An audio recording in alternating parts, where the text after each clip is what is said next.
Logic শিখতে গেলে basically কতগুলো জিনিস জানা দরকার, যেটা আমি এই ভিডিওটিতে তুলে ধরেছি। ভিডিওটি সম্পূর্ণভাবে দেখো। লজিক কথাটি এসেছে গ্রিক শব্দ লজিকা থেকে। লজিকা শব্দটি আবার এসেছে ল্যাটিন শব্দ লোগোস থেকে। লোগোস কথাটির অর্থ হচ্ছে চিন্তা বা ভাষা। এর দ্বারা চিন্তা বা ভাষার মধ্যে যে ঘনিষ্ঠ সম্বন্ধ তা বোঝা যায়। তাই বলে চিন্তা বা ভাষা এক নয়, চিন্তাই আসল আর ভাষা হলো চিন্তার বাহন। সুতরাং বলা যায় তর্কবিদ্যা হলো ভাষায় প্রকাশিত চিন্তা সম্পর্কে বিজ্ঞান। তবে যে কোনো মানসিক চিন্তাকে তর্কবিদ্যার আর্য বিষয় বলা যাবে না। তর্কবিদ্যা হচ্ছে একটা স্বতন্ত্র বিদ্যা। তর্কবিদ্যার আসল বিষয় হচ্ছে কেবল ধারণা, অবধারণা, অনুমান বা যুক্তি পদ্ধতি নিয়ে আলোচনা করা। চিন্তার সাহায্যে আমরা দু প্রকার জ্ঞান লাভ করি, অপরোক্ষ বা সাক্ষাৎ জ্ঞান এবং পরোক্ষ জ্ঞান। ইন্দ্রিয় সুস্থ থাকলে আমাদের অপরোক্ষ জ্ঞানের ভুল হওয়া সম্ভব নয়, কিন্তু পরোক্ষ জ্ঞান যেহেতু অনুমান নির্ভর, সেহেতু পরোক্ষ জ্ঞানের ভুলভ্রান্তি তর্কবিদ্যায় নির্ধারিত করাই হচ্ছে কাজ। সুতরাং পরোক্ষ জ্ঞান তর্কবিদ্যার আলোচ্য বিষয়। তর্কবিদ্যা শুধু অনুমান বা যুক্তি পদ্ধতির যথার্থ নিয়ে আলোচনা করে। এখন অনুমান কাকে বলে সেটা আমাদেরকে জানতে হবে লজিক শিখতে গেলে। যে মানসিক প্রক্রিয়ার সাহায্যে আমরা এক বা একাধিক জ্ঞাত ও প্রদত্ত তথ্যের উপর নির্ভর করে একটি নতুন সত্যকে লাভ করি তাকে বলা হয় অনুমান। যেমন একটি উদাহরণ দিয়ে আমি বুঝিয়ে দিই। সকালবেলায় ঘুম থেকে উঠে বাইরে এসে দেখলাম মাটি ভিজে অবস্থায় আছে। মাটি ভিজে থাকা এই জ্ঞাত সত্যের উপর ভিত্তি করে কিছু স্থির করলাম যে গতকাল রাত্রে যখন গভীর ঘুমে মগ্ন ছিলাম তখন বৃষ্টি হয়েছিল। একেই অনুমান বলে। তাই অনুমান হলো এমন এক প্রক্রিয়া যেখানে এক বা একাধিক শিক্ষিত বচনের ভিত্তিতে অপর একটি বচনে উপনীত হই। এবার জানতে হবে যুক্তি কাকে বলে। ভাষায় প্রকাশিত অনুমানকেই যুক্তি বা আর্গুমেন্ট বলে। তর্কবিজ্ঞানী কপির মতে যুক্তি হলো একাধিক বচনের সমষ্টি, যেখানে এদের মধ্যে একটি বচন অন্যান্য বচন থেকে নিঃসৃত হয়। যে বচনটি নিঃসৃত হয় বা নতুন বচনটি যেটা পায় তাকে সিদ্ধান্ত বলে, আর যে এক বা একাধিক বচনের দ্বারা সমর্থিত হয়ে সিদ্ধান্তটি পাওয়া যায় তাকে আশ্রয় বাক্য বা হেতুবাক্য বা যুক্তিবাক্য বলে।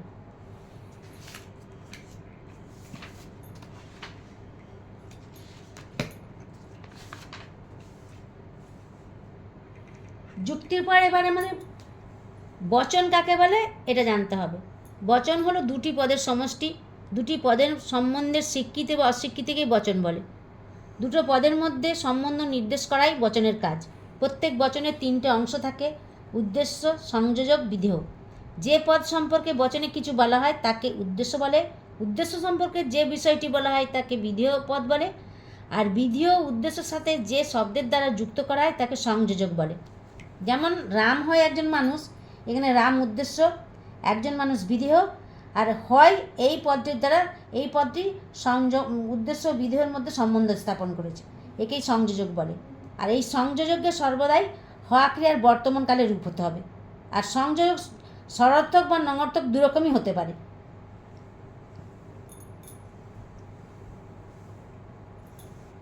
এবার এই বচনের মধ্যে আমাদেরকে পদের ব্যাপ্যতা সম্বন্ধে জ্ঞান জানতে হবে।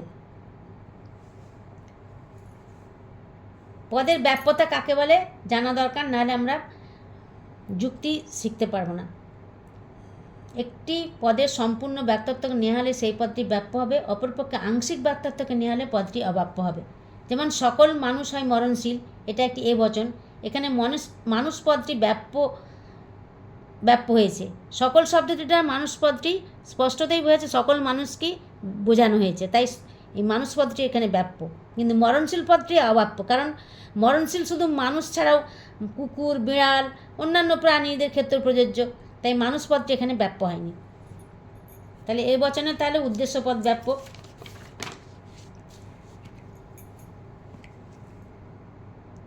ই বচন হচ্ছে একটা সামান্য সমর্থক বচন, কোনো মানুষই নয় ত্রুটিহীন। এখানে মানুষ পদটি ব্যাপ্য, কোনো শব্দের দ্বারা সমগ্র শ্রেণীকেই বোঝানো হচ্ছে, আর ত্রুটিহীনতা শব্দটির দ্বারা সমগ্র শ্রেণীকে বোঝানো হয়েছে, তাই ই বচনের উভয় পদই ব্যাপ্য। আই বচনে কোনো পদই ব্যাপ্য নয়। কোনো কোনো মানুষ হয় সৎ, কোনো কোনো শব্দটির দ্বারা স্পষ্টতই বোঝানো হয়েছে সমগ্র মানুষ শ্রেণীকে নেওয়া হয়নি, আর সৎ শব্দটিটা ওই কোনো কোনো মানুষ সম্পর্কেই স্বীকার করা হয়েছে, তাই আই বচনে কোনো পদই ব্যাপ্য নয়। ও বচনে বিধেয় পদ ব্যাপ্য, কোনো কোনো মানুষ নয় সৎ, কোনো কোনো শব্দটির দ্বারা মানুষ শ্রেণীর কিছু অংশকে নেওয়া হয়েছে বোঝানো হচ্ছে, সুতরাং উদ্দেশ্যপদ ব্যাপ্য হয়নি। আর নয় সৎ এই বিধেয় পদটি ব্যাপ্য হয়েছে, কারণ কোনো কিছু অস্বীকার করা মানে তাকে সম্পূর্ণভাবে অস্বীকার করা। এখানে কোন পদ ব্যাপ্য হয়েছে তা সংক্ষেপে মনে রাখার জন্য আমরা অ্যাসে বিনাফ শব্দটির সাহায্য নিতে পারি।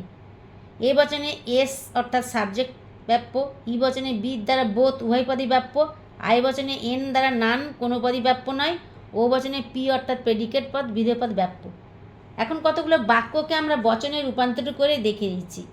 প্রত্যেক মাথায় স্নেহহৃদা, এখানে এই বাক্যকে আগে বচনে রূপান্তরিত করতে হবে।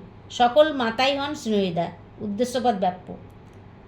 সে বিদ্বান হতে পারে না, সে নয় এমন ব্যক্তি যে বিদ্বান হতে পারে, উভয় পদই ব্যাপ্য।